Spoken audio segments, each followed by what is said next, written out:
set things up. There.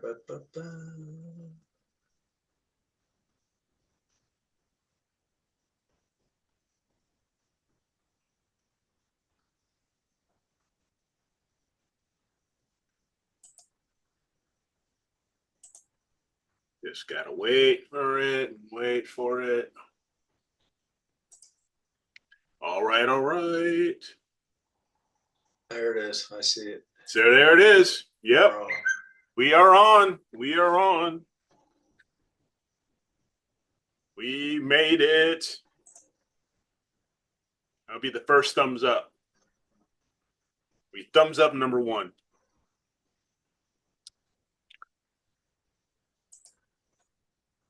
What's up, everybody? Happy Friday. Happy Friday.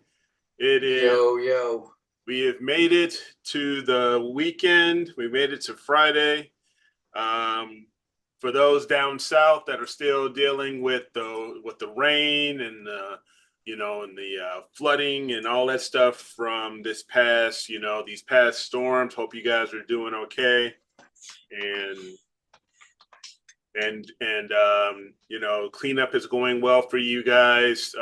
Hopefully, there wasn't too much drama that you guys had to deal with, hopefully, and down there in Florida and down in the southeast and down on the Gulf Coast. So yeah, hopefully Scotty's all right. Yeah. So hopefully everybody's on, is doing A-okay. So again, thank you for joining. Welcome to AstroWorld TV, where we're going to be talking about astrophotography, astronomy, going off the rails, all that stuff, doing, how we do it. We do what we do. And get ready for, Eric's constellation, day, it's Eric's constellation hour today. So there you go. We're going to do that and go through all that. That's going to be a lot of fun. Greg says he's imaging tonight in Charleston. Nice. Oh, good wow. job. Seriously, nice. Yeah, nice. Charleston's one of those ones when you get a hurricane, they're always like going, "Oh crap, not again." So glad to hear that you're imaging now. There, Greg, down in Charleston, and things are going well for you down there on the coast of South Carolina. Yeah, I love Charleston. Beautiful place. Yeah, it is. It's a beautiful place. My oldest was actually born in Columbia. Okay. And USC territory. Oh yeah, the Gamecock territory, absolutely. So I went down there quite a few times when he was little before he started living with me. So it's a beautiful state, absolutely beautiful state. Yeah, Charleston's great. I have a buddy who lives in Mount Pleasant. It's nice as hell down there. Oh yeah, I'm sure. And you got Charleston. You've got what is it? Hilton Head. Yeah. You got all those coastal cities and everything. And I know there. And you got all, and just like in down in Georgia, you got over in Charleston, you got Pebble Beach, or is it Pebble Beach or Myrtle Augusta? Beach? No, Myrtle Beach is South Carolina. South Carolina, right? Myrtle Beach. Yeah. Pawleys Island. Yep. So you get a lot of golf down that way. So, yeah, he's working. Greg says he's working on Sharpless 155. All right. Let me pull that up here. Yeah, let me look at that. What's that? Yeah, because I want to take a look at that. Sharpless 155. Oh, yeah. I think I've done that. That's the cave. Before. Oh, okay. That's the cave. That's the cave, yeah. Yeah, I've done that one before. Yeah. Nice. That's a good one. That's a great target. Yeah, absolutely. Going narrowband, I take it. Yep. And so here we go. I'm looking here on AstroBin. You got quite a few shots here of the Cave Nebula. And the lobster claws around there. There's the cave. Like here's this shot here. Who is by Basilo Norris. And this one, you got the cave right here, and then you've got the lobster claw, and I believe this is the bubble right over here, if I'm not mistaken. So you got quite a bit of nebulosity and a lot of cool targets in this whole area in general, which is pretty nice. So no, Greg, that is a great target right now in Cepheus, and we're going to talk a little bit about Cepheus tonight too when I talk about our constellation for this week. So stay tuned for that, and don't forget that at what is it in about 2.5 hours. Don't forget we'll be announcing image of the week. This will be the last one for September of 2024. And the winners are going to go on to the image of the month for September. And then we're going to get started for next week for October. And that'll be the first image of the week for October. So do not forget, go to astroworld.com/IOTW and vote if you haven't yet, and get your friends, fellow astronomers and natural photographers, tell them about what we're doing here, tell them about the image of the week contest and the image of the month contest, and you're going to get a chance to win a gift certificate from AstroWorld telescopes to get some new gear. So don't forget, and let everybody know about that. And speaking of AstroWorld telescopes, I was just showing this to Dave. I got new gear, so I got my new gear. And your clouds came in today. And clouds came in right on time. Clouds came in right on time. And this one is the Mars 2. This is the IMX 462 sensor. This is the mono, and this is what I'll be using for planetary. Because the other camera that I purchased, I don't know what happened to it. It just went out like within, here I get it. 1 week it's working, next week so it happens. And so I got that back over to Dan. He shipped that out yesterday. When I got this yesterday, and I turned around and put the other camera in the same box and went to the post office this morning and said, send it back to this return address. And you were like, oh, that's easy enough. So yeah. And been working on myself. Now that we have clouds, I was able to wrap up. I think I'm done collecting my data for Sharpless 129 and OU4, which is the Bat and the Squid Nebula. So when I was telling you, Dave, I've got about 8 hours of HA and about 26 and a half hours of O3. So even when I was working on the previous integration, that first integration, that was only with about 7 hours. So this, once I get done here, this should be really good. Yeah, and you're 4 to 5, right? So yeah, and you should be able to get a good result. Yeah, so here that was with the first integration with like 7 hours of each. Not seven, maybe 4 or 5, maybe about 4 hours of HA and maybe 7 hours of O3. So added on a few more hours of HA and a lot more of O3. So I'll be looking forward to getting this integrated, with all that data and get that into PixInsight and see what we got, when everything's said and done. And like I said, the image of the week, we can take a look here really quick. Our previous winners, M16 by Norm in the experience bracket, and M78 by Daniel for the novice bracket, which were both really good images.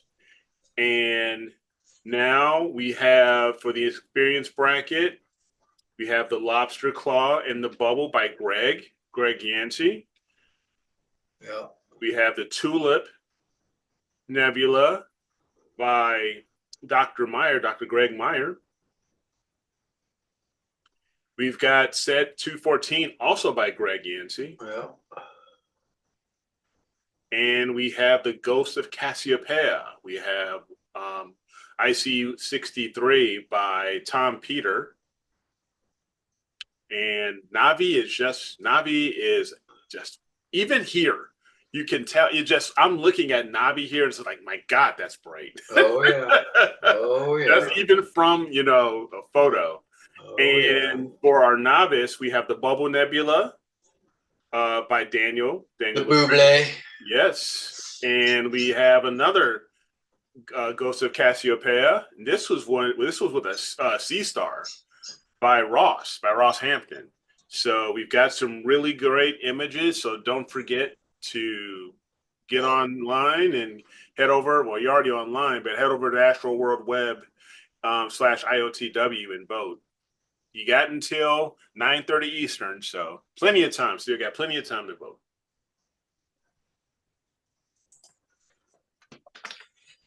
Tom, welcome to the party, pal. Yep. Tom saying we've got 40-mile-per-hour winds and lots of rain. Yep. Yeah, well, we've had that. Well, not the winds, but the rain for over a week. So, and as soon as it decides it's going to stop moving, it's going to start pushing back this way, and we're going to get all that again. So, I think tomorrow we're supposed to get a respite, and then Sunday, Monday, Tuesday, Wednesday we're washed out again. So, yeah. Yep. It is what it is. That's when you're dealing with Mother Nature. She's a biatch. Absolutely. She can be a pain, but you know what? We all have to deal with it in one way, shape, or form. But main thing is just stay safe. That's the main thing. That's true. Yeah, that storm was nasty. But you know what? I guess the good thing about it hauled ass. Mm-hmm. It didn't sit there for a day. No, it was moving. It was cooking. So yeah, that's the good thing is that it did not stay on the Gulf Coast very long. It moved. It Florida cooked inland and said, "Okay, let's South Carolina. Let's just get through." Yeah. So yeah, that was a good thing, and hopefully this will be the last one that really threatens us. Okay. Yeah, for the season. Got about a month left, and then it's over. Yep. Chris, I started a 9-panel of Andromeda. Ooh, nine panel. What are you using? Yeah, really. Oh, he has that RGB. He has that HD8, the Edge HD8. Yeah. So okay. So if he's doing it with that, wow, I can't imagine. Yeah, then he's got to do a mosaic if that's his main scope, his primary scope, or only scope. But yeah. That's going to be a big file. That's going to oh yeah. Just when you put all that together, absolutely. So yeah, I mean, right now a lot of us are wiped out as far as with the hurricane, and this is another one of those times where you start thinking about remote imaging or doing he says the GT102 William Optics. That's what he's using. Okay. Stand corrected. Wow, 102 takes 9 panels. Wow, that's something. Norm,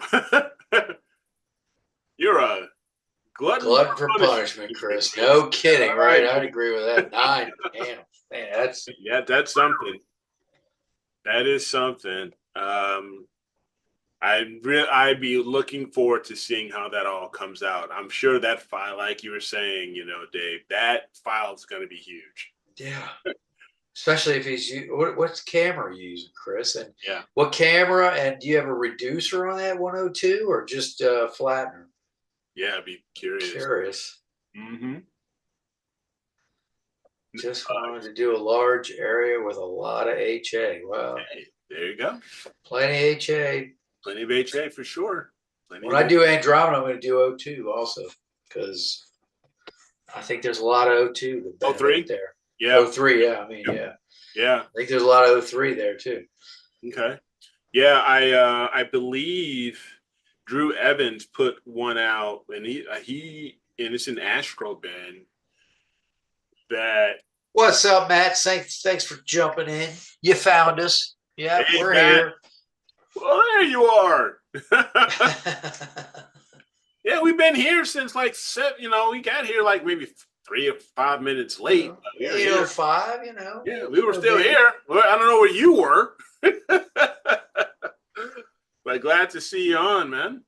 Glad to see you on. Let me close out of this one. And Flattener only one time. Okay, so yeah, 2,600 flattener only. Wow. That'll be a good image though. yeah. And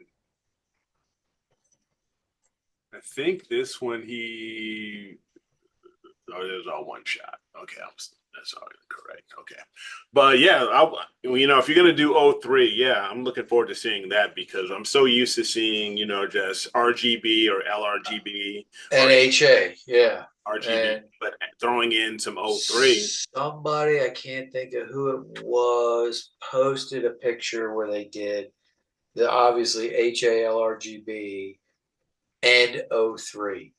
Okay, And there are regions that it's pretty wild. You're like, whoa, look at that. Whoa, look at that. And you're like, that's all O3 that you normally would get in yeah, HALRGB. nope, It was pretty cool looking. very cool. I am still working on, trying to figure out planetary because what happened with the earlier stuff got me so frustrated. So now I'm going to have to figure out, and hopefully it'll work because I've got um, since I'm doing mono, I've got my um, EFW here, and this is the 1.25/8 slot. Uh-huh. And this has the ASI 120 high speed, the MMS. But now I'm gonna have to figure out, how to get everything connected, see how it all works. I'm sure it'd probably be okay. I just, different brands and stuff like that. Just want to understand how that's all going to work out. Chris saying, yeah, it might do O3 too. I hear it's super faint. And after the squid, no more faint stuff. Yeah. Tom, has anybody tried that palette Adam Blocks pushing? Mike turned me on to it. It's pretty cool. It blends well with other narrowband palettes. No, I have not. Um, I have not. Now, so I'll have to go to his website or even go to his YouTube channel and take a look, see, and hear a little more about that.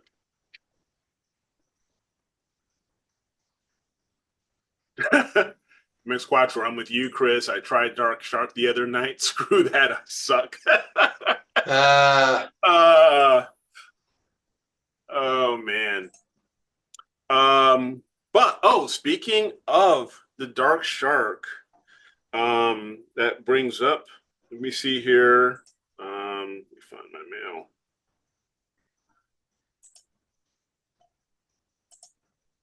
And I got notified. I thought, yeah, by Artbeat Studios. Oh yeah. Yeah, it's on its way. My dark. Oh, which one did you get? Oh, your Dark Shark. Yeah, Yeah. awesome. Yep, it's on its way. So Nice. they shipped it out today. So I'm looking forward to seeing that, and then I'll share that with everybody when I get it on on an upcoming show whenever it arrives. I will share that, and that's my first metal print. That's gonna be my very first metal print. What finish did you get? The satin finish or I think I got the flat? I think I got the flat. The matte flat. Yeah. Yeah. So Yeah, they do such a good job. yeah. I've had a few things done by them. They really are nice. Yeah. And Chris saying it's in Horizons and it's also in YouTube. Okay, thanks, Tom. Definitely have to check that out. Chris, my Seahorse was lackluster too. My North isn't great. That is, for me, that is my best is North. That's my clearest area is North. And then East, I've got, like I've said this before, I've get blocked by my neighbor's tree. And then to the south, and when I face south, then there's my house. So the north is is the best shot for me. So Yeah. Mine is the zenith. okay. Because north, I guess I have a predominant northeast view, Hmm. um, but that's looking right back into DC. Okay. So anything too low, you can see if I blink through my images, starting from the beginning of the night to the end of the night, Hmm. you can see as it's rising through the night, the light pollution just gets less and less and less and less. But those early images, Yeah. I mean, it's just they're so washed with light pollution. And then obviously, I'd love to be able to shoot due south Uh-huh. because that would be great, or even southwest would be even better, but trees. Yeah. So I have northeast, northeast, a little bit to the. I get. I have an area of sky that is kind of southeast that I get for a couple hours a night, Hmm. depending on the target. As long as it's high enough, I'm fine. Um, but it's only a couple hours before it goes from one tree blocking it to the next tree's blocking it. Gotcha. So those are the tough projects for me because you know I have to get a number of good clear nights in a row, ideally, Hmm. and just plan them to where I'm going to do those, do those for that time period, and then I'll slew somewhere else where I get the rest of the night off something else. But Right. yeah, At some point, I am going to order some um, quick release clamps for the pod, and I'm going to build a kind of a PZT or the Zenless table that you can actually push it off. You can push oh, roll it it back. off Yeah, you were back. telling me that. Yeah. So yeah, I'm definitely gonna have to consider doing that so I can get to the zenith because right now it's not so bad. It's going to be tougher um, as we start getting into the cooler months, and especially when we start getting snow. Because right now I'm basically sliding the pod back and forth, so I can clear zenith at least to a point where I can clear zenith to the north, and Oh, then you're just sliding it on your deck. I just slide it on the deck. I just push the pod, on the deck, and I just It's slide not it back. bolted down, huh? No, it's not. I Okay. did have it bolted down. I did have it strapped down, um, because I use the tie down straps, and then Okay. then I have twisty like augers for inside the ground that it'll Okay. clamp Yeah. it on there. But when depending on the target, I've had to get take off the straps so I can push it. So you can move it I away can from move the it. zenith. Yeah. So like right now with doing the bat and the squid, it's at zenith. It's Yeah, basically yeah, at yeah. zenith. It's way So up. I had to push it back. And Well, that's a good thing though. That means you're going to get good data because yeah, you're shooting at the zenith. You're getting the best data you can get. yep, for sure. That's like for me when I do Pleiades, it's always way up in the sky, and that's what makes it so nice when I get Pleiades because Yeah. I know it's way high in the sky, and the only thing I have to worry about is what moon phase. You know. Right. And now we're we're in that time of year where Pleiades is coming back. Yeah, yeah, it is. We're Yeah. in the fall, so Pleiades is coming back, and so we're gonna go after that. The Hyades is coming, along with the Pleiades. So many others, of the fall constellations. So Orion's coming back. I love Orion. I Orion, do too. my favorite. But also, you've got right now, we've got, I believe, Perseus. Let me go to here. I go to, you see here, there's a website I usually go to. It's Constellation Guide. And so right now, as far as for September, the September constellations, Capricorn, Cygnus, Delphinus, Aquarius, the horse, Vulpecca. Those are most of your sort, northern constellation targets for September. Capricornus, Microscopium, and Indus for in the southern sky for September, and then in October we have Aquarius, Lacerta, Octans, Pegasus. A new Pegasus is one that's going to be best seen in the north, and then in the south you've got Aquarius and Picus Austrinus and Octans and Grus for the south. So yeah, I mean, there's quite a few, constellations coming back now, and it's going to be great. I'm definitely going to probably have to go after, I think it's M13, or is it M15? Is the Pegasus cluster. I believe it may be M15. It is M15. Yep, it's M15. Yeah, I was gonna say M13's Hercules. It's Hercules. Yeah. Yep.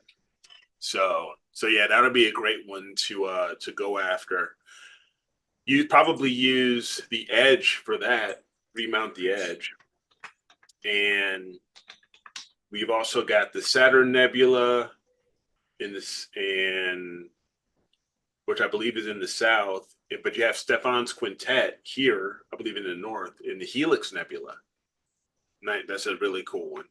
So really cool, small planetary almost, because is it the helix or the ring? I believe it's the helix that's considered the eye of God. Yeah, helix. Yeah, exactly. God. So yeah, there's quite a few. So should be really good coming up. And Greg, PTZ changed it all. My PTZ I can push off 42 inches. Nice. You got that sucker cleared off, So that's the only downside. If for me right now, I'm really going to have to take a look at how I'm going to, when the time comes, I may not be able to do it this year. But maybe next year, I may be able to. It's to set it all up because I only built a 10 by 10 deck for the pod. So there's not enough, so it doesn't have enough space right now for me in my head, enough space for me to build the PTZ, like the framing and everything. Because Skyshed, they're not making, they don't have the hardware anymore. At least they haven't had the hardware for quite some time. So I've seen a lot of people get really creative using 2x4s and maybe some posts, maybe some 4x4 posts and stuff like that, and just making their own setup, like a tabletop, yeah, like a tabletop, and doing their own thing. And then they'll use perhaps like composite decking, or they'll get some type of, is it HD PE, that type of plastic, the same plastic that's used to make the sheds. They'll get strips of that and they'll put it on the wood on top to make it smooth enough so they can push, so you can push it. Yeah. So, Greg, I had to make my own. So there you go. There you go. Yeah. So, yeah. Helix is low, got about 40 hours of SHO now, just about done and ready to process. Oh, cool. Nice. When you say low, what's the elevation of the Helix right now? One way you can find these things out is if you go to Telescopius, or even in Nina. Nina will give you a really good idea what the elevation is. And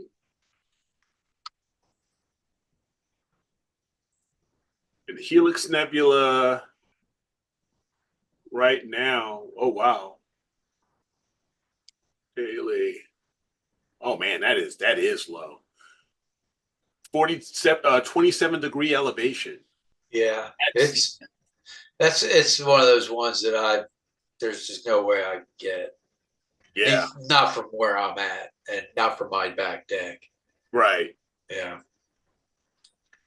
Yeah, I mean, Chris, yeah, that composite decking, that might just work out just fine. Get a few of those composite deck boards and, just set it up however I need to. I think it might work out just fine.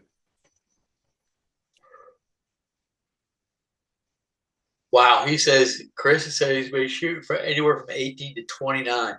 18 to 29 degrees. And then But back. he says he's got a good clear view to Oh, his that's north. good. Yeah. That's So where I'm not sure. Chris, are you in South Carolina? he's in the Midwest somewhere. You're in the Midwest? Okay. Because me to the south, I've got that low, I have nothing. The My house will block it. The lowest for me elevation is probably 30. That's the lowest elevation I can probably get to is 30 degrees to get started. You try not to worry about guiding. Looks like trash. Oh, he's in Utah. Okay. Yeah, Utah. Yeah. So Okay. there you go. Yep. Outside of those pesky mountains, for the most part, you got clear sky or clear views all the way around. Yep. I mean, unless you're under some of those big tall trees, but if you're out in the plains of Utah, man, great views. Yep. Absolutely. My deck roof blocks it below 18 degrees. So there you go. Speaking of targets that are low, and that there's the comet out. The comet, is it 2023 S3? The new one out? Yeah, 2023 S3. You can only really see it right now at just before sunrise. Yeah.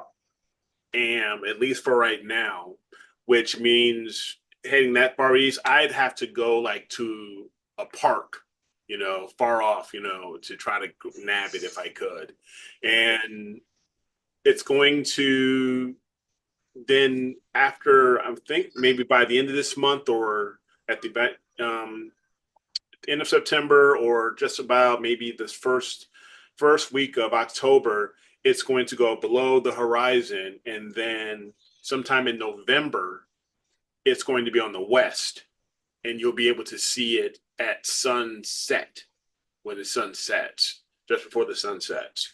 So if you like going after comets, that may be one for you. Because I believe it's reaching its point where it's going to get this reach its closest to the Earth, I believe. Into late October is what Chris is saying. Okay. Yeah. October 12th, it will be better. All right, there's David, chiming in. So thank you. So definitely, if you can get out and go to a site that you're not going to be blocked by much, and you can get a really good shot of the horizon, something to think about. You can use your DSLR and be able to get a good shot of it. Yeah, Neowise was great. Neowise was absolutely, yeah, it was. That was a great one. So yeah, it's if you can do it, go for it. I'd love to see those. Yeah, and let's see here with the 533. So yeah, besides that, typical Friday, but hey, let's jump into the constellations. The constellation of the week and I can share my presentation with you guys. You know, it's Eric's Mythology Hour, so me go Eric's Mythology Hour. and let's go here.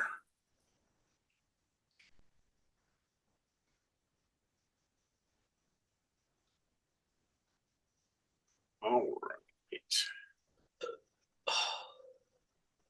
All right. So let me set things up here and you can see the presentation, right? Yep.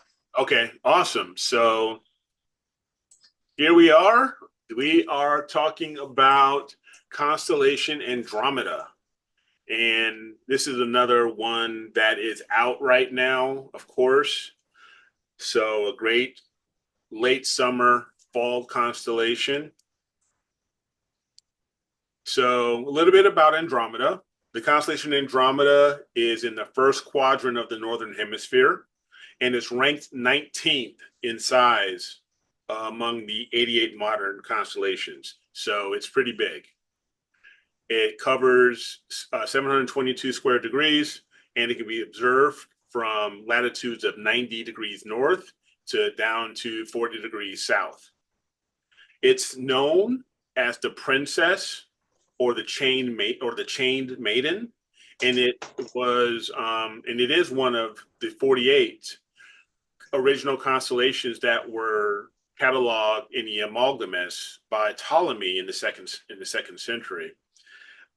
Andromeda is a member of the Perseus constellation family, and it neighbors Cassiopeia, Perseus, Pegasus, Pisces, Lacerta, and Triangulum.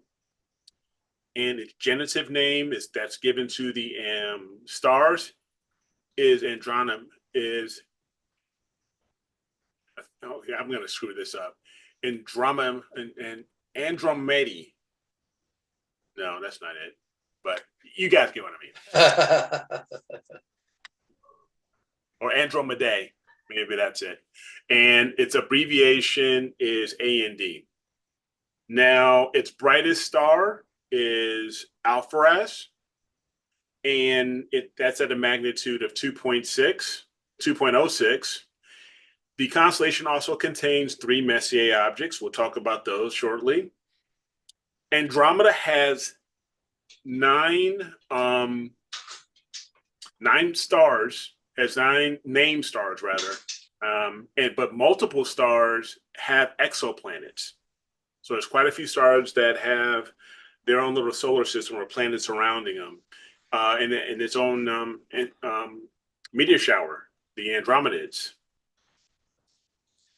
All right, so the mythology, and this is, of course, the truth behind the constellation. What I also like to call, of course, that we all know about the movies, the Clash of the Titans. So the story of Andromeda is basically the story of Perseus and Andromeda, and it's probably one of the most popular stories in Greek mythology. And it's been retold, as we say, in through a lot of them, couple of modern movies, with Clash of the Titans, pop culture, and it's the story of the rescue of Andromeda by Perseus, who is a demigod. He was the son of Zeus. Now, Andromeda herself was the daughter of King Cepheus and Queen Cassiopeia. And they ruled Ethiopia. And one day, Cassiopeia, there's just certain people that just like to talk smack, right? But for the love of, I don't know what, for the love of everything holy, why do you want to piss off immortals? Why do mortals want to think that they are better than the immortals, like the gods and all this stuff? Because you talk smack, you're gonna get the beat down. Yeah, typically. I'm sorry, something bad's gonna end up happening. So this chick, Cassiopeia, she's she loves her daughter, and that's nothing wrong with loving your daughter and all that, and being proud of your daughter. But when you start talking smack and saying that my daughter is more beautiful than the Nereids, and the Nereids are the sea nymphs, that's a bad thing. That you don't that's the thing you don't want to do, is piss off immortals. So now the Nereids, they're ticked off at this mortal saying that her daughter is more beautiful than them. Well, wasn't it in Now in the movies, Clash of the Titans? yeah, now in the She movies, claimed that she was more beautiful than Queen Hera herself, yes, and it yes, was like, oh yes, hell no. yes, in the movies it was Hera, Yeah, and so now you want to tick off the queen of the gods. yeah, not a good idea. Not a good idea, this chick. And that's a reason why, if you look at Cassiopeia and what ended up happening to her, why she is upside down half the year. If you look at her constellation, she is upside down half the year because she likes to talk smack. But anyway, so the Nereids went to Poseidon, of course, the earth shaker, the god of the sea. And Release the Kraken. they told him what happened. Then Poseidon went off.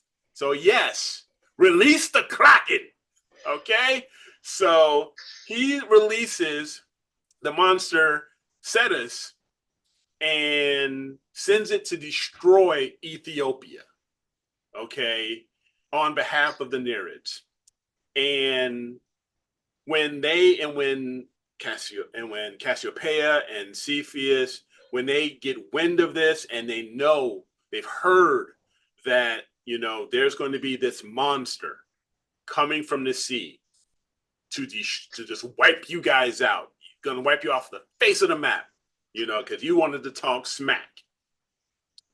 The king is so desperate to save his lands and save his people, he prays to Zeus to find a solution. And Zeus tells him that the only way you are going to appease my brother, you're going to make Poseidon happy, is to sacrifice your daughter. You got to sacrifice Andromeda because she's the subject of all of this. Even Cassiopeia doesn't want to talk the smack. It's all about Andromeda. So she is now chained to a rock and waiting to be sacrificed to Cetus or the Kraken or the sea monster, whatever you want to call it. Now, Perseus is riding on Pegasus, and he's coming back from defeating Medusa because he's already on his own quest. And, we've talked a little bit about Perseus and what he is what his destiny is. He's another love child of Zeus. He is. And so, and he's out, he kills Medusa in order to save his mom from marrying the king, which is another story. That's Perseus' story. Yeah. But while he's on his way back, he's on Pegasus, he's flying over Ethiopia, and he sees Andromeda chained, awaiting, her fate. And Perseus falls in love with her because she's as beautiful as the Nereid. She's as beautiful as the sea nymphs. So he just immediately falls in love with her, and sees her being chained up. So then the Kraken or Cetus is now, boom, he's out. He's messing up parts of Ethiopia. He's about to take Andromeda. And Percy's like, nope, that girl is mine. The doggone girl is mine, So he whips out of his bag the head of Medusa and kills the sea monster by showing the sea monster the face of the Gorgon. So now he's rescued Andromeda, and Perseus takes Andromeda to the king and asks the king Cepheus for her hand in marriage. And this just pisses off Andromeda's uncle, Phineas. Some of these names are weird. Like Phineas and Ferb. That's like a cartoon. That's what like a cartoon my kids where they watch. get the name, I think. I guess so. So Phineas is ticked off because he was promised Andromeda's hand, right? But that's creepy. He's her That's uncle. He's her uncle. That's creepy. It's like that's just no. That whatever's about to happen to Phineas, he deserves. Yeah. If he's all ticked off about, oh no, you're not going to take my niece / wife or future wife or fiance. No, we ain't playing. No. So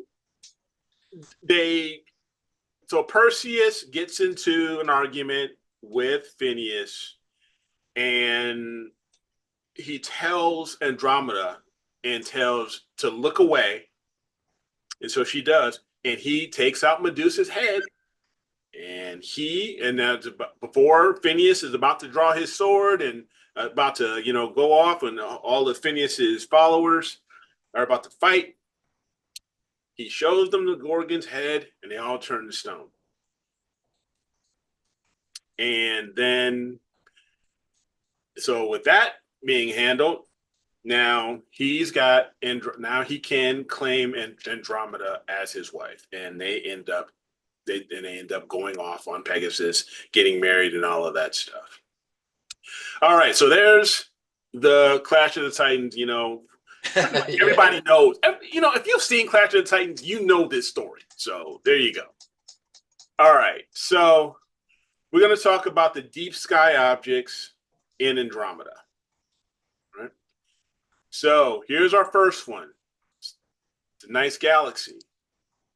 This is NGC 891, also known as the Outer Limits Galaxy. So you remember the TV show, The Outer Limits, back in the day?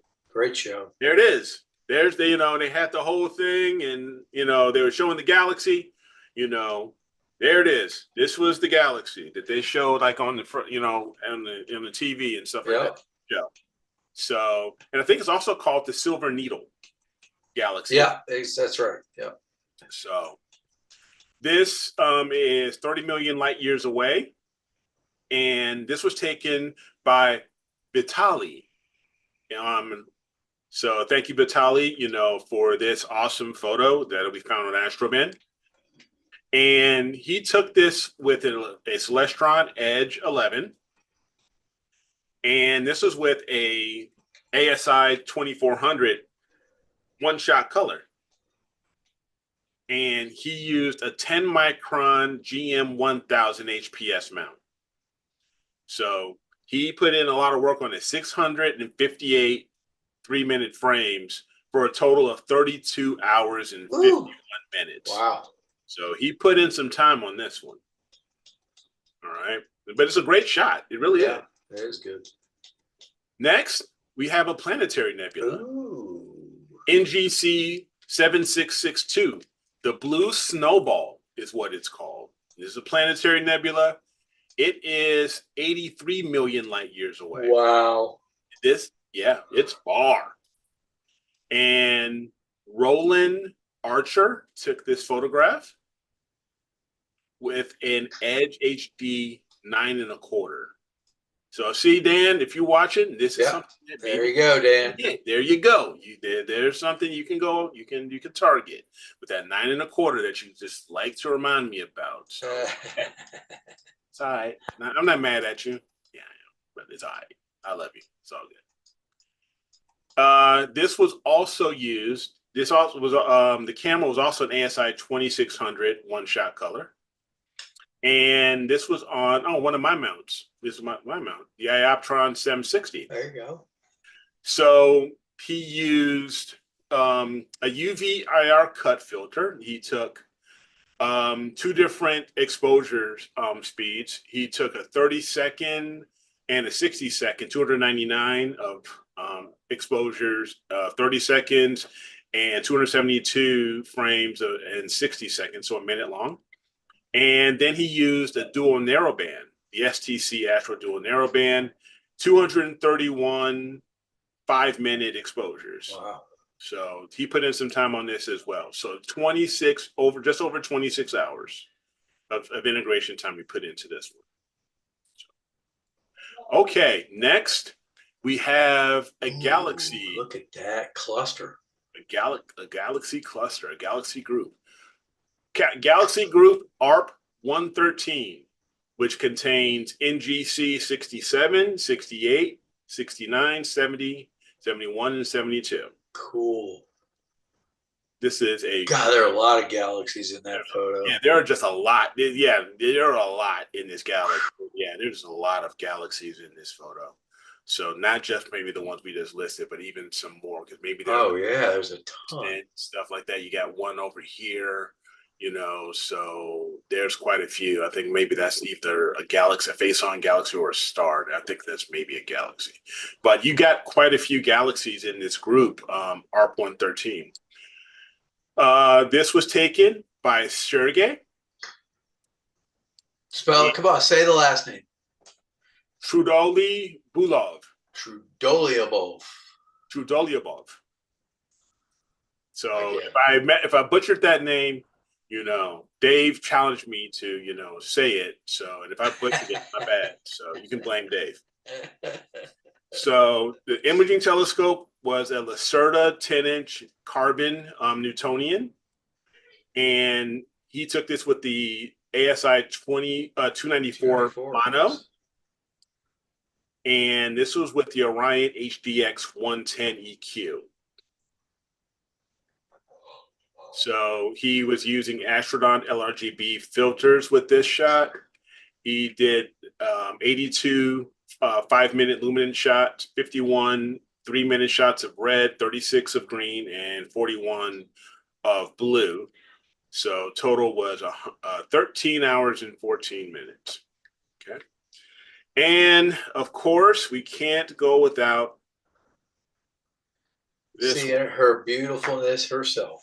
We have to. And this is mine. This is this is my shot. It's very nice. Very nice. It's very nice. I like it. It's very nice. And this is actually the Andromeda Galaxy group. And these are all three of the Messier objects we talked about that are in Andromeda. M31, M32, which is right here, and M110, both the two dwarf galaxies. And Messier 31, I believe it is the Andromeda Galaxy, is the largest galaxy in our local group, which it includes the Milky Way.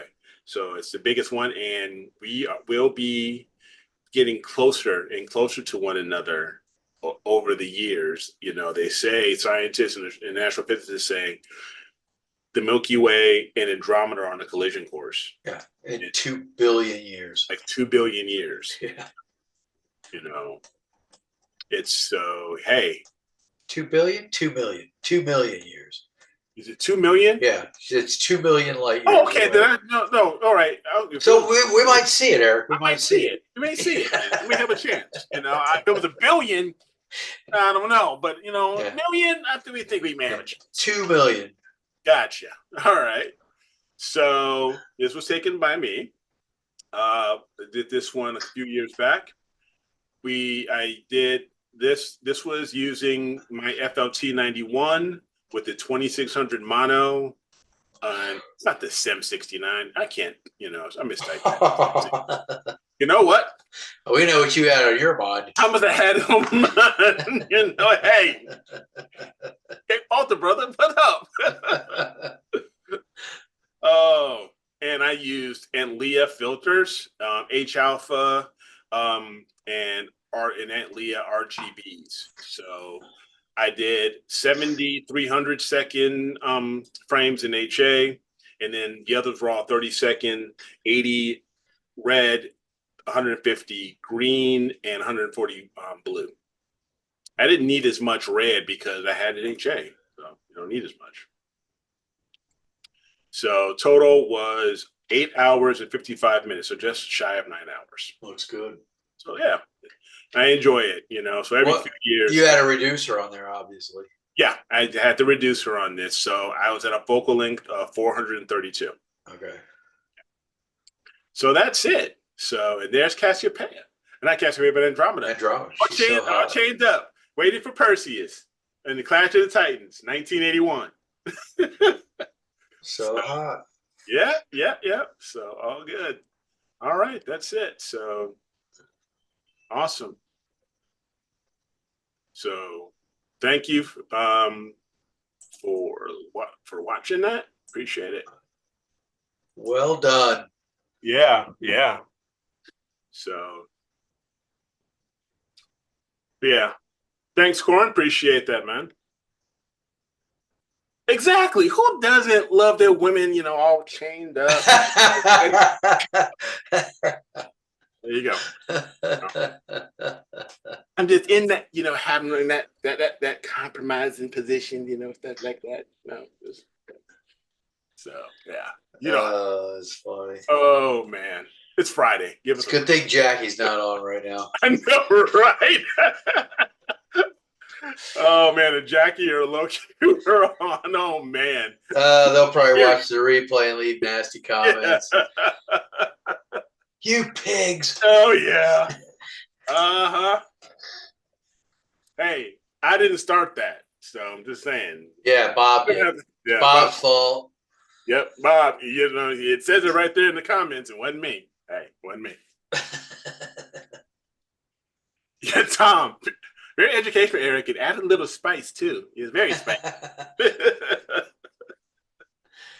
So I'm glad that you guys enjoyed that. So now Dan owes us, a constellation sometime next week. Whatever one he wants to do. So it sounds like he owes you two. Yeah, he owes me two, actually. There you go. Yes. What about my Sim 69? I don't know. Ask my wife. HEM 69, not the SEM 69. Oh, there's Jackie now. She's on. Mm-hmm. Oh, now Jackie's on. Oh, Jackie, you missed all the fun. Yeah, Jackie, you missed all the fun. You should, you gotta go back. It's all good.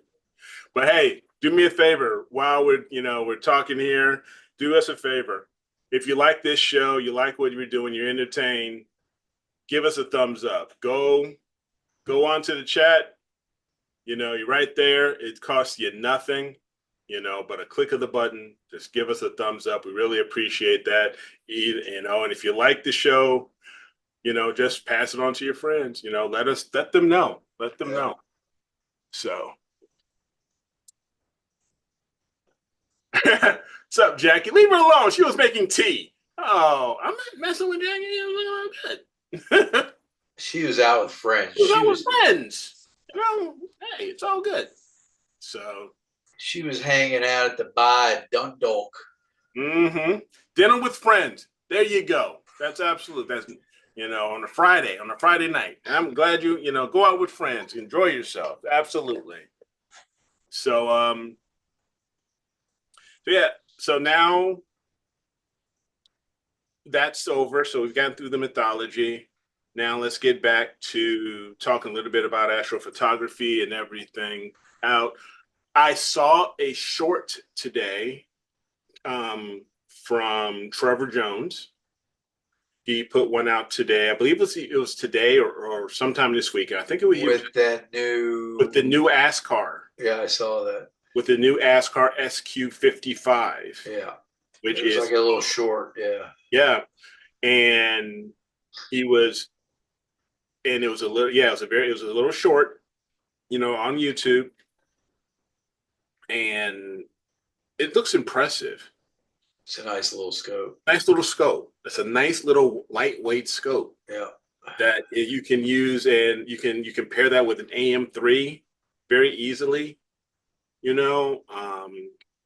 it's going to be very competitively priced, I'm sure, because ASCAR's optics are usually very competitively priced, and this is going to answer or be in direct competition, I think, with the Red Cat and the Space Cat, William Optics Red Cat 51. So I'm very curious to see the longer video. So Ernie's saying he has a long video too. So so that should I mean, it's $7.95 from a Gina. there you go. So it's a little less than a Red Cat. So, And it's a quintuplet.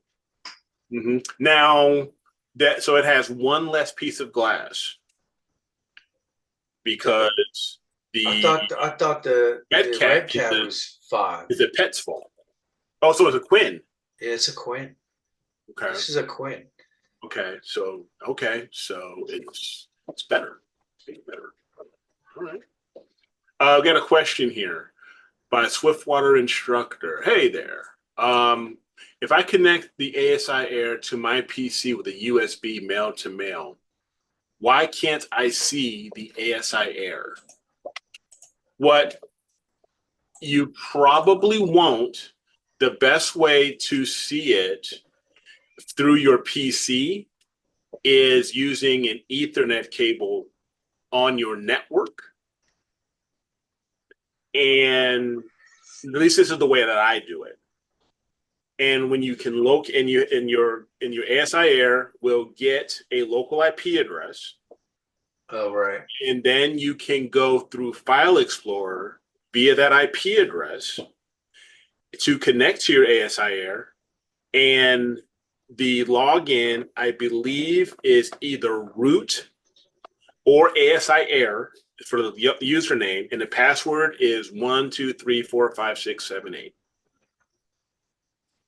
And then you should be able to do that.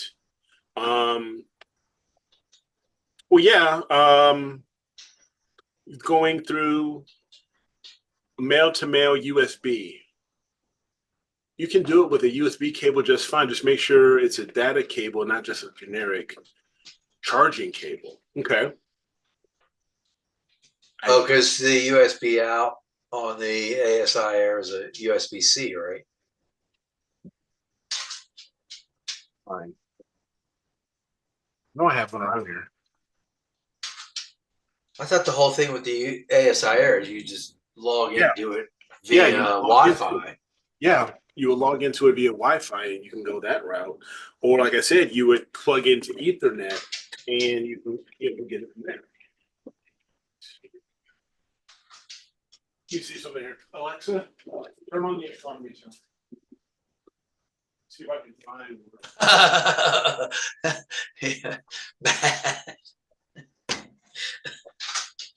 Uh-oh, Eric knows your password. Okay. So, got one right here. This is the Pro. There are no, other than the USBs here, when the USBs are more input. And maybe if you're talking USB, maybe if you have a USB A to USB A. Oh, he's talking about for storing picture files. For storing pics, yeah. The USB you can use. You can stick in a USB flash drive and then direct it, to the USB to store your flash drives. But as I said, if you wanted to connect it, get to it through your PC, you either have to go through Wi-Fi. You have to get connected to your local Wi-Fi in station mode and get the IP address, or connect to it via an Ethernet cable into your network, same way, and then sign in. And with either, I think I said, you see the root or ASI Air, and the default password is 1234567 8, just like you would do for when you're initially setting it up. Yeah, because the USB is primarily for input, cables for your camera and stuff like that. you know, and so going from here to directly to your PC, I don't know if that's possible or not. Yeah, I'm curious if they shake hands properly. Yeah, because here, matter of fact, let me check something here.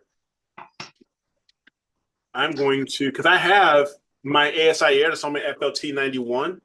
I just remembered, yeah, it's outside. So let me go to my home network here and sign in. Now get the IP address and clients.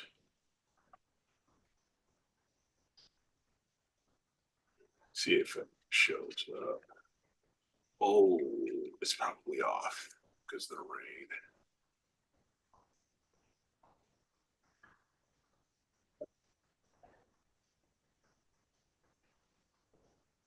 No, it's here. Okay, so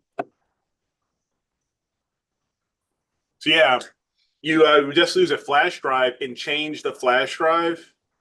You would change the file location from the little SD card to the flash drive as far as when you're doing your setup.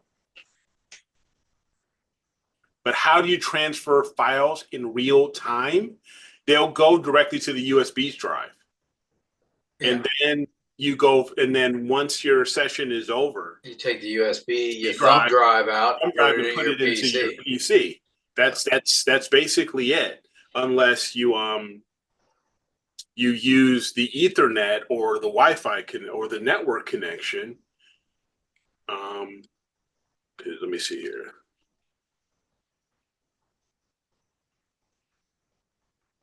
And let's see here.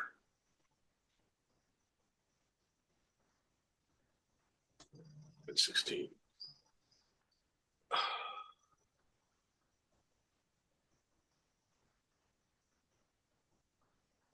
Oh, duh.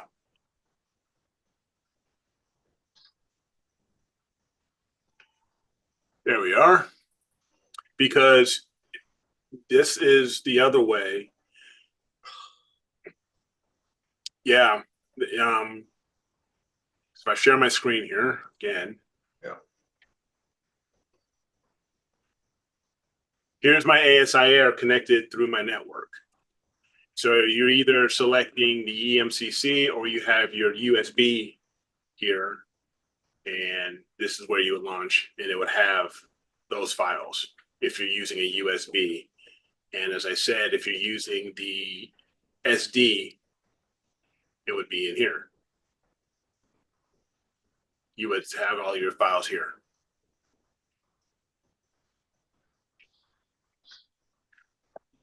So if you're trying to diagnose for tilt, what are you using as far as software that's for your diagnostics? Are you using ASTAP, the old version of ASTAP? Are you using CCD Inspector or something else? Yeah, or either that or what's the other Hocus Focus. Yeah, or maybe Hocus Focus, something like that. But yeah, but if you're using Hocus Focus, that means you're using Nina. So yeah, ASTAP. But the one thing is, it has to be the old version of ASTAP. If you've gotten a recent download of ASTAP, it won't work because CCD Inspector was taken off. It has to be the old version of ASTAP, which is what and which version? Because I have it. ASTAP is right. This is the old version of ASTAP, and this is version 80.9.5. So this was dated February 22nd of 2021. And this one is the one that has under tools the image CCD inspector. So just make sure you're using that old version because I don't think the new version has it. Oh, that's interesting. I didn't know that. Yeah. I don't believe the old, yeah, I don't think the new version has it. Well, CCD inspector is probably the Yes, better of that's all the of them. better of them. Yeah. For sure, for sure. And then so you just have to grab your FITS files, throw it in there, and the CCD inspector, and just check for your tilt that way. Or get blur exterminator and you have to worry about Yeah, it. yeah, that's true. If you have blur exterminator, you're using Pix Insight. I used to, you know, That'll think, oh, I used to clear go up. crazy over tilt. And then it was like blur exterminator came along. I was like, oh, you mean I don't have to No, worry about the slight tilt? I was nope. like, great. No, blur exterminator is not free. It is a plugin for Pix Insight, but not sure if you're using Pix Insight or not. So it is not free. But if But you, if well you worth it. have an hour and a half under clear, dark skies where you'd rather not be imaging and working on your camera tilt, Yeah, and work on your camera tilt. yeah. But most Dan! people, they get out there, it's so frustrating. You're wasting time under clear skies, Yep. and they just go screw it and start taking imaging. Yeah. Because it's so frustrating. Sure. What's up, Dan? Dan the man. What's up? Dan the hammered man, I'm sure. He's been drinking sidecars since 5 o'clock tonight. Yep. Oh, let me close my door. Those damn dogs. Dogs. But the dog. Wow, wow, wow. Yippee, yo, yippee, yay. Somebody's delivering something to my house. Okay.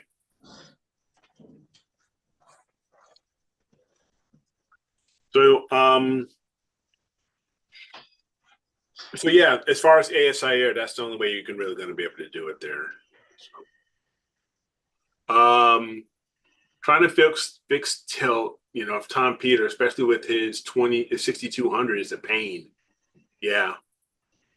So, 2 years to get it close. Yeah. Use blur exterminator. I sat out one night trying to do mine, and it was just like, you know what? I'm wasting too much time, and the skies are clear. Close enough. Yep, exactly. So, and then every once in a while, depending on the scope you're using, because you haven't mentioned the scope or your the scope imaging rig you're using, just crop out, that outer edges, depending on. Yeah. If you're using wide field, using wide crop, field, you can crop out a lot. Crop out those edges. That could help you out as well, and so you don't have to deal with it, deal with that tilt.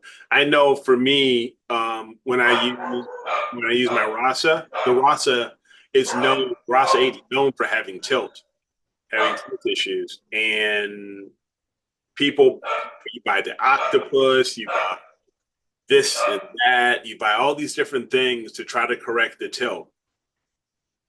Why?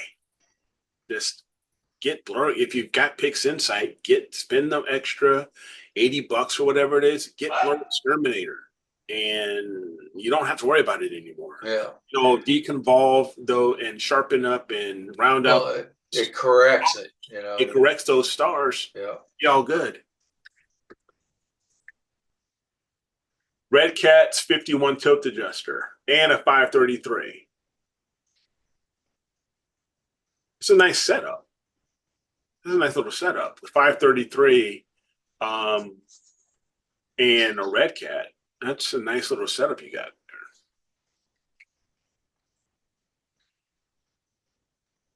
Newman. Hello, Jerry. Howdy, Jerry. So we still have, say, just about 10 minutes, a little bit over 12 minutes before we announce the image of the week. So don't forget to go to our website and make sure you have voted. Yeah, I put the word out. I told my peeps, vote, vote, vote, vote. And they were like, what picture's yours? I was like, I don't have one in, but just vote anyway. Pick a good one and vote for it. Oh, Eric, that's cheating using Blur Exterminator. What? Tom, I'm not taking the SAT here. Oh, Tom, please. You know you use BXT. I'm not taking, the Tom SAT or uses anything like it. that. Don't even start. Exactly. What the heck?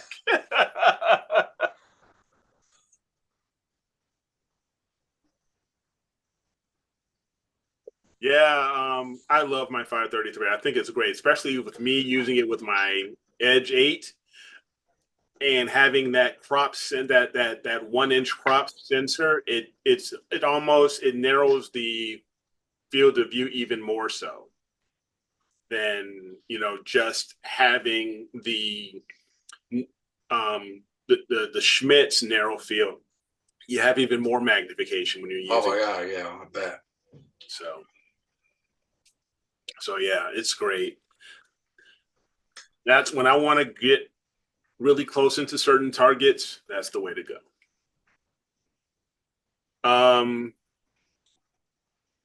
Yeah, that's right, Matt. Tell Tom. That's right. Get him. Tom is busted. I guy with an illuminated crosshair. Whatever. Oh man, that's awesome. Man, Yep. there's a lot of BS floating in the I chat know, right? tonight. Chris, hand kiting on hyperfilm. Yeah. Oh man. That's me. I don't care. You know what? If I wouldn't have had Blur Exterminator, all of my images, the most recent images, would definitely be the ones that would qualify for novice. Okay. I would not have sent my Dark Shark, to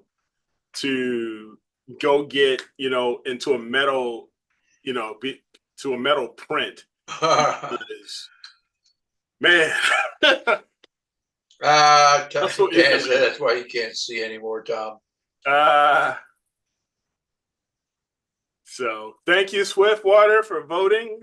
And definitely, hey, if you've got an image and that you are proud of, definitely. If you want to get some extra money, you want to get some new gear to go towards some new gear, on behalf of AstroWorld Telescopes,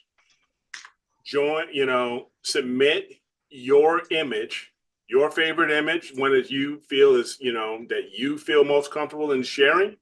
Share that with us in our Image of the Week contest, and you could have a chance to win, a gift card to AstroWorld Telescopes to get some extra gear, that could, maybe improve, your imaging, stuff like that. So definitely, it's not only we would just love to see your images, but there's a perk. Yep. And you can also, if you are in our Image of the Month, if you are Image of the Month winner, you're also going to have your image showcased in our AstroWorld TV calendar. So, so there are some perks there. Pegasus has a lighter mount. Has anyone seen it yet? I have heard about it. I have not seen it in person, but it's the Nix 88 is what it's called. The Nix 88. Oh, so it's a lighter harmonic. It's a lighter harmonic. And I believe its max payload around 30 or 33, something like that. Whereas like with the Nix 101, without a counterweight, it was somewhere in the 40s. I believe it's just maybe over 40, maybe 45 without a counterweight. Dan could probably, if he's still on, could probably chime in a little bit more because he has the Nix as far as the payload of the Nix 101. But me, in fact, let's just go to Pegasus. Pegasus Astro here.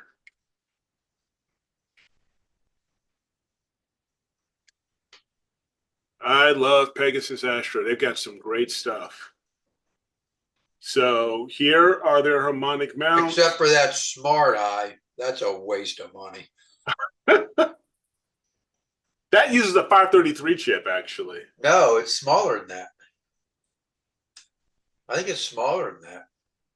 Oh, But really? it's like, yeah, but it's like, why would I spend $1,500 on an eyepiece when you could buy a 533 for half the price? Yeah. So just introductory price of 1950, and its payload is capacity up to 14 kilos, and it only weighs 5. Wow, that's tiny. That's tiny. And so your capacity is like almost like what, 30 pounds, and it only weighs like around 10 or 11. So That's pretty good. that is pretty darn good. So you can go and check out this more and get more details from their website, but that is pretty darn good. And if any of you are interested in the Nix, let me or Dan know, because AstroWorld Telescopes is a dealer for Pegasus Astro. Yes, they are.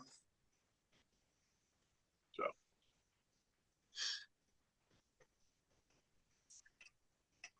yeah, Matt's correct. Yeah, it is the 533.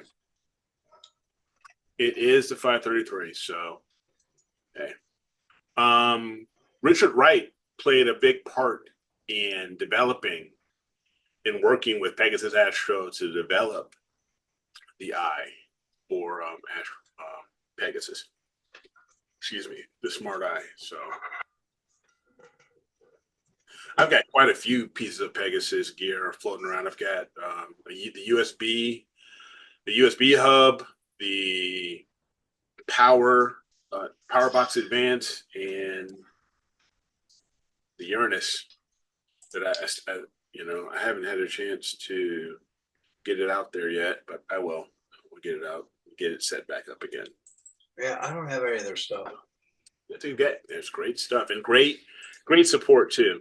Great support too, because I've had some problems, with this little guy. It works great when it works, it works great. But when it doesn't, I've contacted, Pegasus Astro, and They're on top of it. they're always been on top of it. So yeah, that's what's great. I mean, anything I've had issues with my Altair stuff, that they're on it. Yep. Yeah, Tom, I think you'll be pleased with it. It's pretty impressive. It's a great weather station as far as weather source computer for Nina. It's a great sky quality meter as well. So good stuff. So now with this Friday, I want to take a look and see. I don't know if anybody has dropped any new photos in Discord, on our Discord channel, or in our critique. So there was a couple in the critique I was looking at. Speaking of the devil, Tom Peter, he put his IC63 in there, just his one shot color. With his 6200 or whatever, it's like such a wide field view. Well, let me head on. But it looks like he used Blur Exterminator on it. I'm teasing. Oh, man. So if you'd like to get input on, if you're curious about your, if you want to get a second set or a third set or fourth set of eyes on your image, and you like to get, if you want to improve your image, or you just want to get some opinions on, maybe you have to think about this, think about that, making, some honest critiquing and criticism to help you improve, go to our website, astroworldweb.com/critique, and you can drop your image into the critique folder, and then you can we'll take a peek at them and take a peek. So if you go here to astroworldweb.com, and under images, go to critique my astro image, and from here you can upload one of these file types, and you just click on the button here, and it will take you to the Google Drive for the Astro. So we've got a few here. If you go down to the bottom, that's the ones from the other week. But if you go down to the bottom, Tom Peters got his IC63. Yeah, here we are. Yeah. Yeah. So see how wide field that is? Yeah, that is very wide. Look at that. That's with the 6200. So Yeah. that's a full frame, right? 62. Yeah, that's full frame camera. And what's funny, when you zoom out, you can tell that's a one-shot color camera. Oh yeah. You can almost see the grid. At least I can on my computer. Yours? Yeah, when you zoom in, it's not as noticeable. But when you zoom out, you can almost see the grid from the bare matrix. That's one of the things about one-shot color cameras that I just don't like. So we also have some XIS, some XISF. Yeah, those are ones that I think he shared with somebody. Okay. His HA and his I'm curious what his HA. Go to his nonlinear so you don't have to stretch it. Yeah, so I'm gonna have to download it here. Yeah, you'd have to download that, pull it up in PixInsight. PixInsight.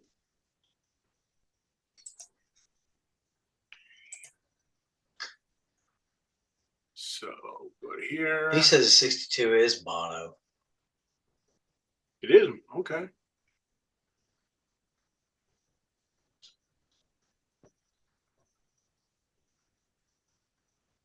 Let me get these out of the way. No, you can always put something in. It's never too late to put anything in the critique, Ernie. You can always put something in there. Yeah, for sure. Oh, it's a 2600 MC. Okay. So I knew it was a color camera because you can see the grid. But it's his red cat. That's why it's so wide. Yeah, look at that HA. That's awesome. Yeah. That's some great HA. Yeah. So he obviously added that for his image of the week. Yeah. Wasn't he was an image of the week. Yes. That. Yeah. So yeah, you put that in over top. Mm-hmm. No, that's good. That is nice.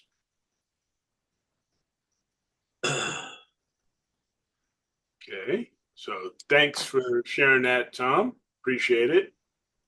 Let's go back to the folder here. Ernie said he just dropped one in the folder. If you refresh it, okay, maybe his will come up. There it is. Oh, he got the propeller. I think he put that on Discord. Yeah, that looks good. Okay, right there, the Ernie J propeller. Yep, I'll take a look at that one in just a sec. We got one here from Lester Christopher. It's untitled, but let's take a look. See here. Oh, the Eastern Veil. Nice.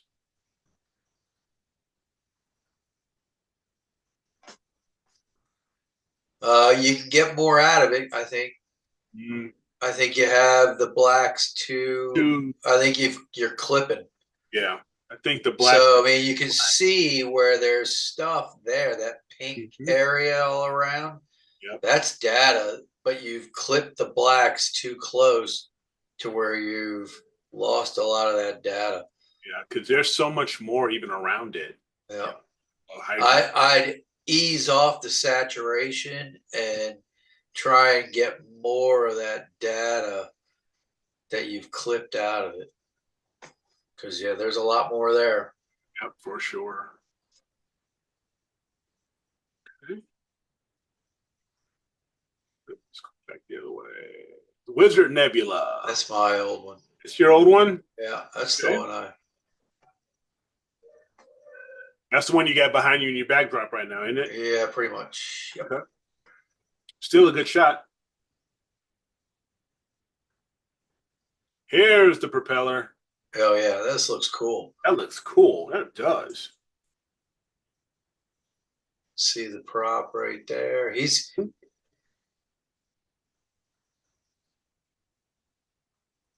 Yeah, that looks pretty cool.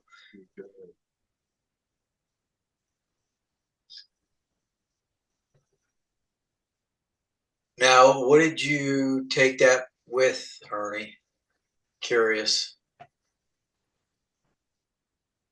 Yeah, I would be curious too. Um,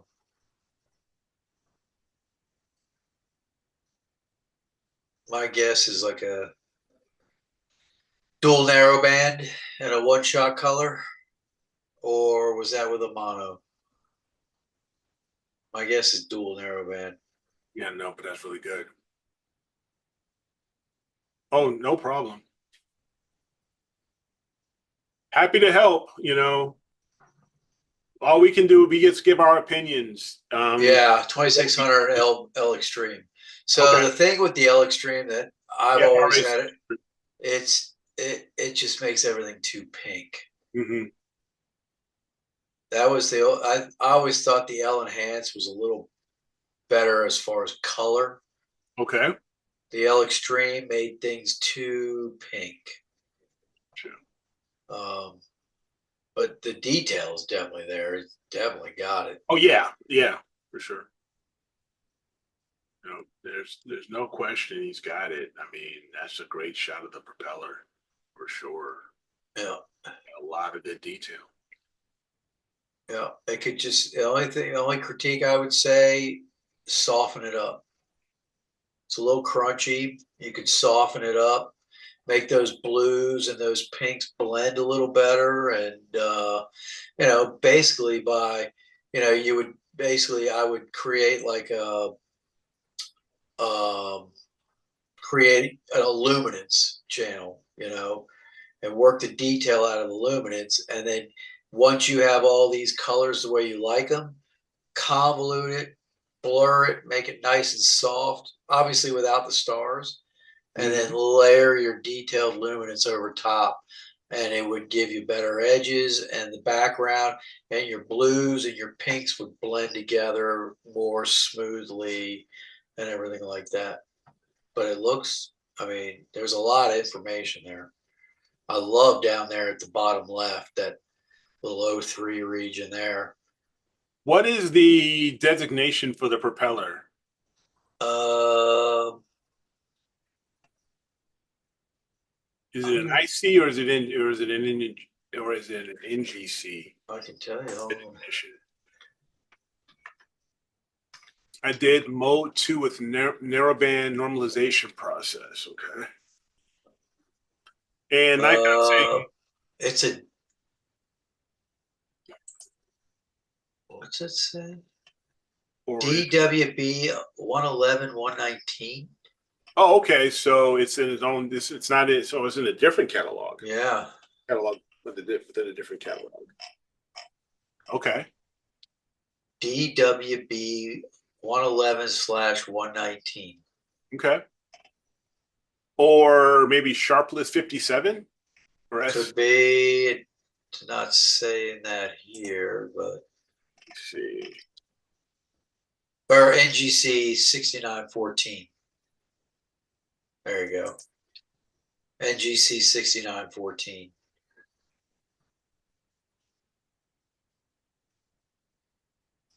Really?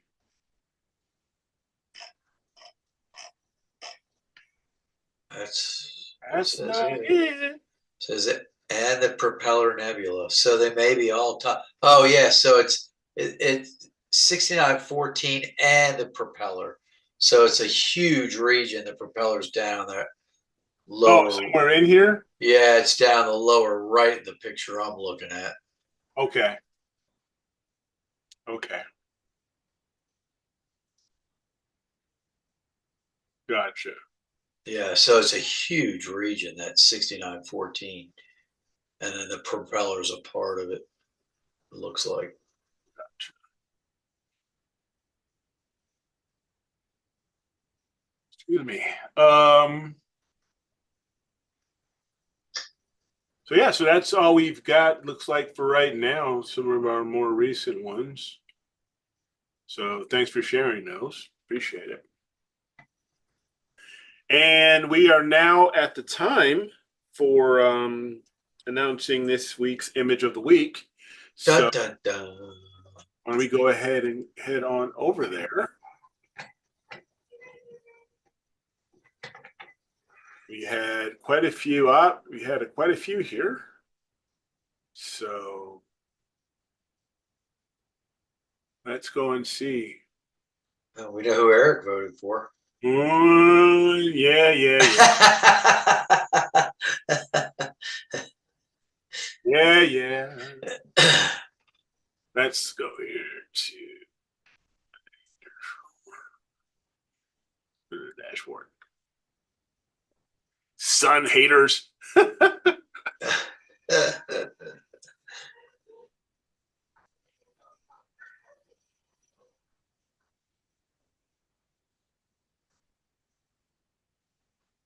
All right. So here to all polls. Okay, first off, okay, so we got 21 votes for the novice bracket and 40 for the experience bracket. All right. Well, 40, that's 2 better than last week. yeah. And the novice, we got 4 better. So I don't get it. What I don't get is if they're both there, why don't you vote for both? I think some people forget to keep scrolling down. Maybe. All right, so let's take a look here. We're going to go novice first. And it is Daniel, Caldwell 11, the bubble nebula. The Buble, La Buble. There we go. So that was nice. It was a nice one. Absolutely. It was a nice one. So congratulations there. And for our experience bracket, 40 votes. Winner is the Ghost of Cassiopeia. TP. Right, Tom Peter. Congratulations. Well done, Tom. Well done. Congratulations, sir. I'll get these up onto the website as soon as possible.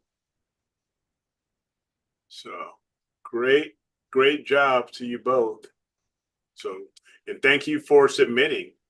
So you're going to have a chance to, you move on to the image of the month for September. So congratulations. All right. It's on, Tom. Yep. On like Donkey Kong. Oh, yeah. Here we go.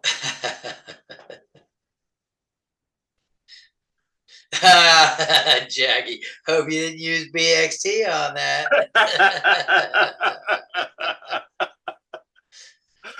Oh, that's funny. Oh, get him, Jackie. I hope you, because if you did, and if we find out you're disqualified, yeah, that's it. Disqualified. That's cheating. Oh, man. So, congrats, man. Congrats. Well, yeah, well done. So, what do you got planned for the weekend? I mean, you're not going to be doing much of anything, huh? I'm going to try and play golf tomorrow, but there's no imaging going on. Yeah. There's not probably not going to be. In fact, I think, let me even look at my, I don't even, it's probably going to be white across the board. Yeah. Maybe Wednesday. Wednesday looks promising, and that's new moon. That's new moon. That's so right. That's gonna, if I'm getting Ghost of Cassiopeia, that's when I want to do it. Yep. So you know what? I might just throw all the RGB at it that night. If I can get a full night, couple hours each RGB, and then I'll be done. So, but that's it as far as that goes, because I don't see anything else being anywhere close. Looks like Wednesday night is the only night, and then after that, I have no idea.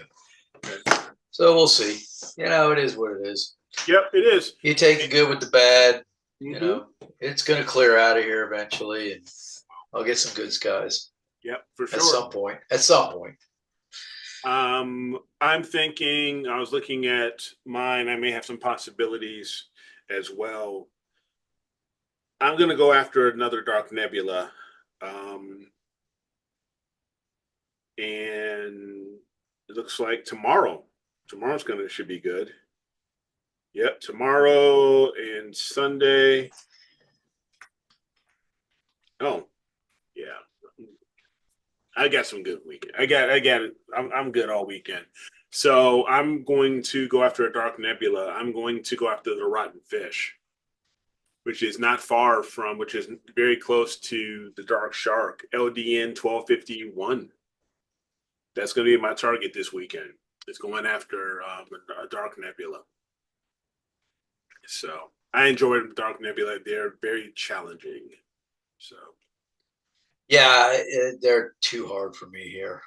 yeah, I know. With certain, if you don't have the right skies. Yeah, if I was 5, I'd be no problem, probably. But yeah. Yeah. Or if I could, didn't have the trees to the south, I could potentially do it. But yeah, anything dark nebula is going to be towards the north or the northeast, and it's shooting over DC. Forget it. Yeah. Not going to happen. That light dome is too bright. All those damn monuments friggin' shining their light up in the air. NGC 1491 in Perseus. Oh, that doesn't look too bad. Oh, what's that? Is that the Fossil Nebula? 1491. Yeah.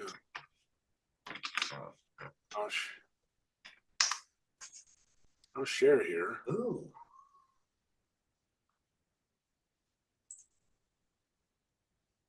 Wow, that is kind of cool looking.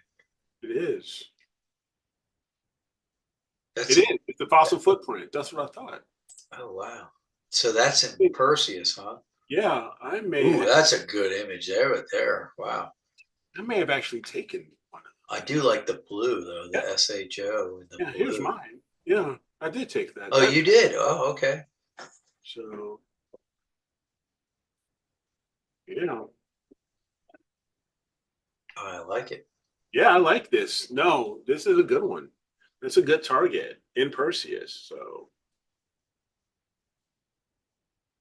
yeah, I wanted to try that crazy, one too.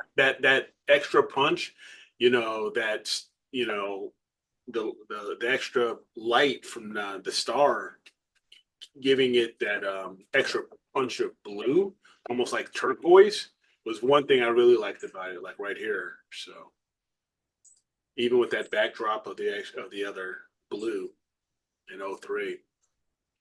Yeah, that looks nice. I might have to try that one. Yeah, so that one was a good one. Go back here. This one, yeah, was. Yeah, how long ago did you take that? This was pretty recent, I want to say. November of 2023. Yeah, November last year. 23, so last year. Okay. This was also with the FLT 91 and the 2600 mono. And I put in 23 hours in on this one. Oh, wow. Shit. Yeah. So, no, that was a pretty good one. Yeah, it could be. Shoot, I didn't get a chance to go to the Massive Pix Insight session yesterday that they were showing. Yeah, how was that? I didn't get it. I didn't make it. I'm curious if anybody went. Yeah, let me know what your if anybody had a chance to go, because that's a bummer. I totally missed out on that. But yeah, this is a good one.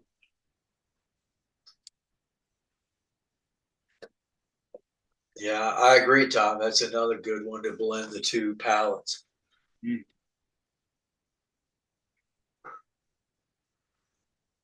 Yeah, I mean, what can you explain? Because you've done a few you've done a few images like the one behind you Yeah.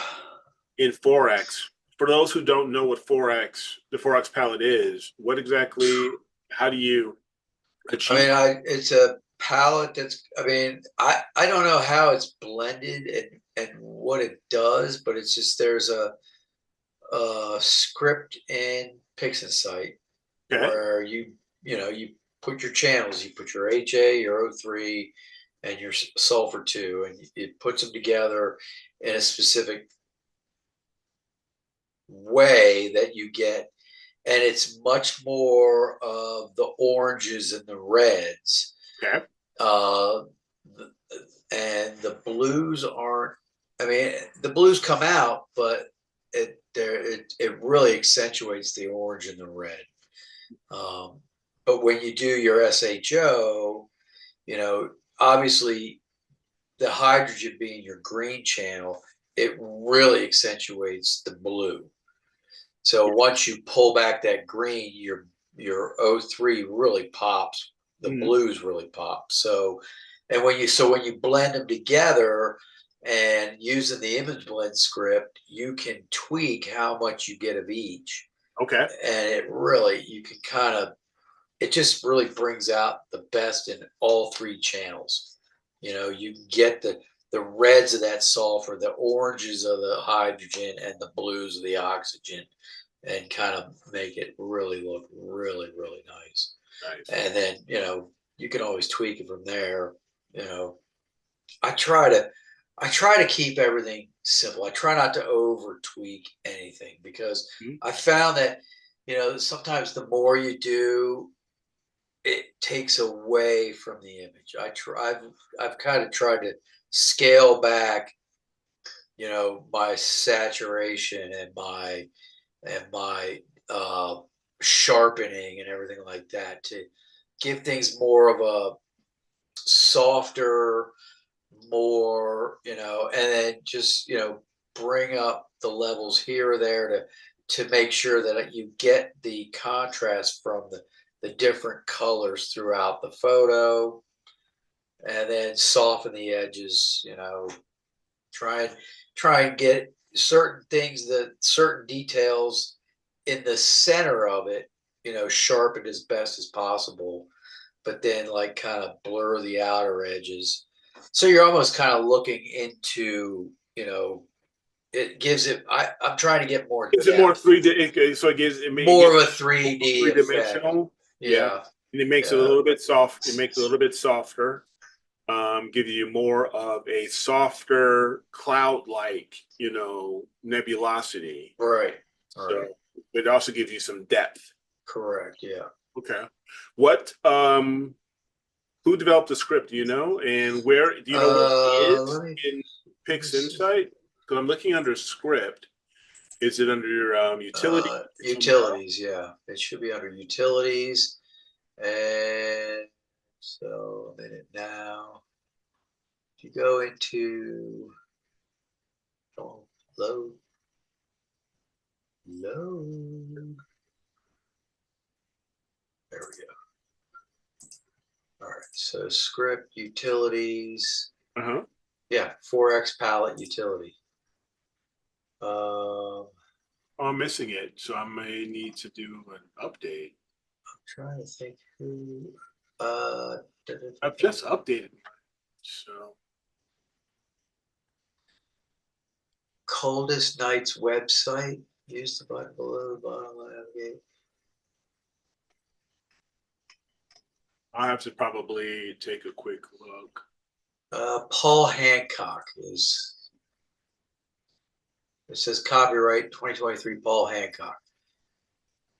Okay. But I don't remember like if I downloaded this or added this to my repository or if it was just in there. Um, but here I'll share my screen here. Okay, yeah, go for it. Yeah, so pull.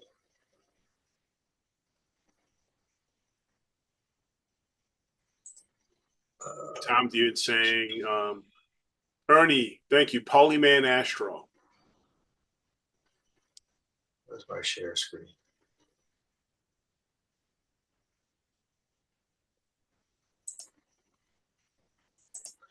All right, where's my oh, here it is, right here. Can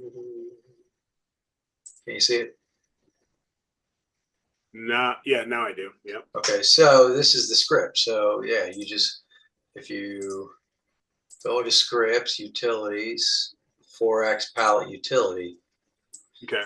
So, and you would just add your S2, your HA, and your O3 channels. Okay. And then if you want to use the stars, you can put, typically I do this after I've taken the stars out. And you would click this option if you only have 2 channels. So you could do it with just HA and O3. Okay. Or if you have all 3 channels, you would click here. And then check this box if you only want a single 4X image and don't need any stars. So typically I do it without the stars because I'll use the narrowband RGB star script. Yep. So I'll click that box and just put my S2 HAO3. It'll execute, and you'll end up with a couple different images at the end. And basically, the one is the 4X image. I can probably give you an example. Let me load some files here. What do we got?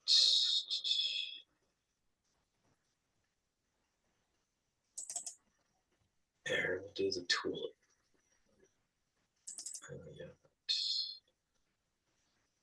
Masters. Do I have any starless images? Probably don't, but I'll do it with the stars. No it's problem. Not going to matter.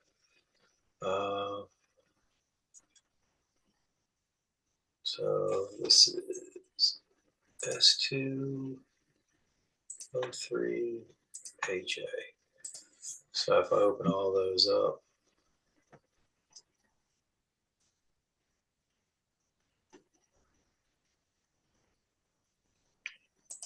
clear those out.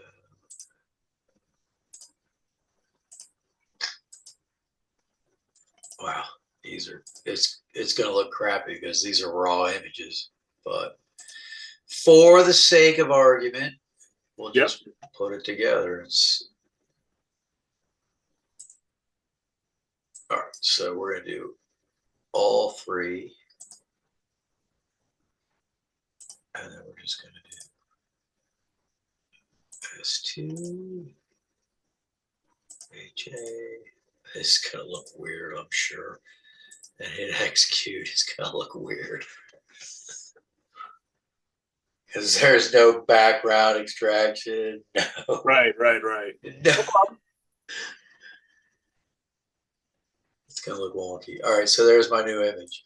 So it gives me a gray, which is not a big deal, and it gives you this oxygen image, which I don't know why it gives just the oxygen image, but and then it'll give you this one. So, but because I didn't do any background extraction or anything like that, but it looks really weird. It's all good. So, but it's kind of cool, and it gives a little better contrast to when you're doing HA and SHO, and you blend that in, and it comes out really nice. And you can, when you're using that image blend script, one of the things about that image blend script is, where's it? Going up. There you go. Right there. So when you're using that image blend script, obviously you have the high pass, but if we clear this, you could use this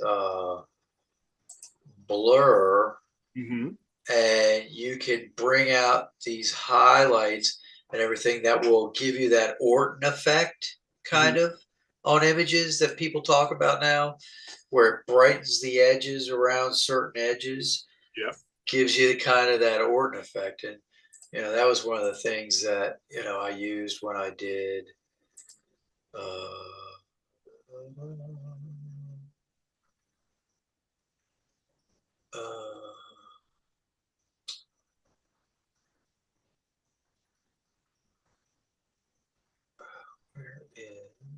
Which one are you going for? It's not in here. Where is it?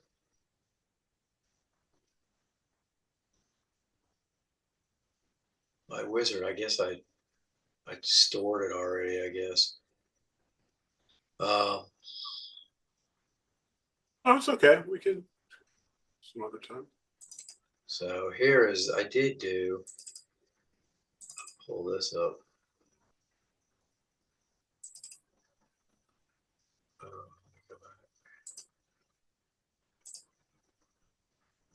Not coming up. It's not going to come up.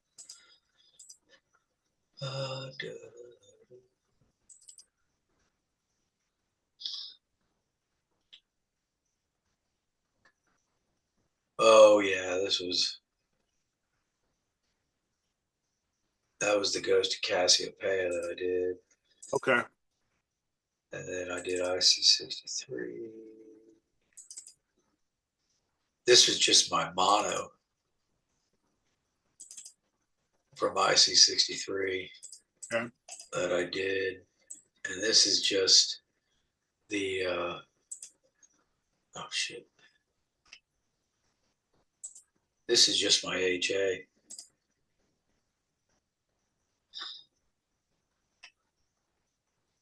Wow. So that's just raw, right out of the stack. Yeah. But I love those spikes. Yep.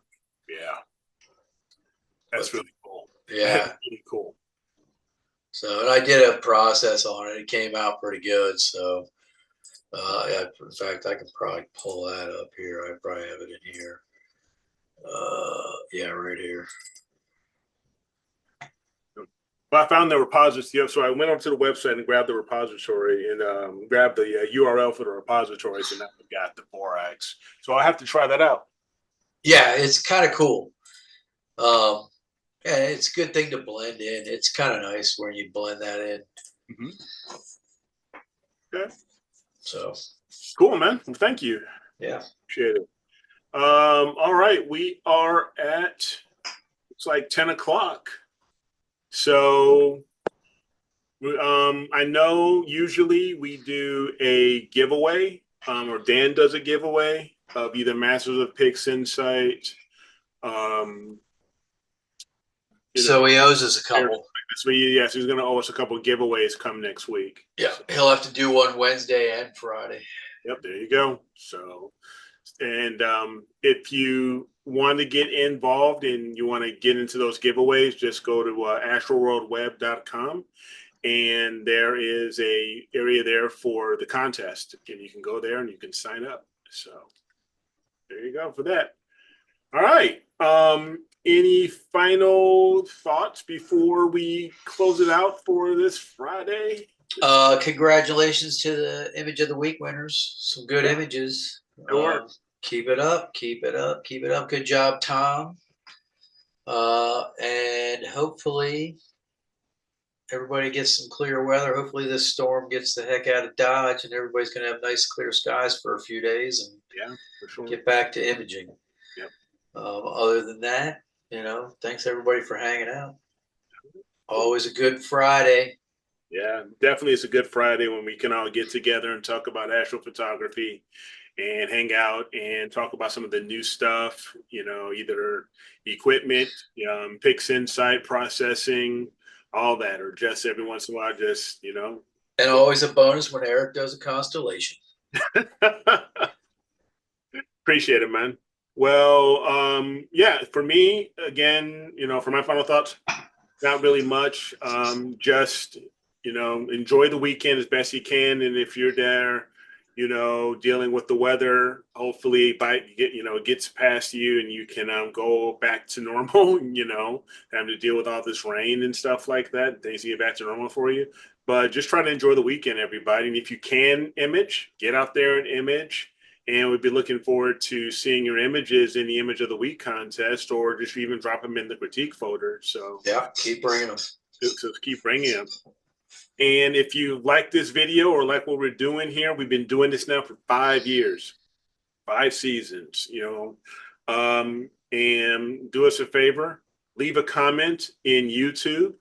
We really appreciate that. Let us know and give us a thumbs up there on YouTube. And, just, we're doing the best we can here, trying to grow the viewer membership, and just let everybody know that what we're doing here is something that we enjoy. We have a passion for it, and we like to help out, people who are, getting started with astrophotography or have been in it for, quite a few years. Doesn't matter.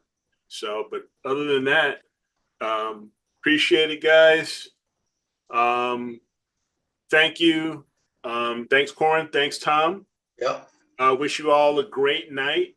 And don't forget to keep imaging, keep educating, and clear skies. And we will see you all on Wednesday. And don't forget, enter for this next week, for Image of the Week. The poll, or at least the Google Drive will be ready to go. So we'll get that going. So just drop your images in. But until then, have a good one, everybody. Clear skies. See you, everybody.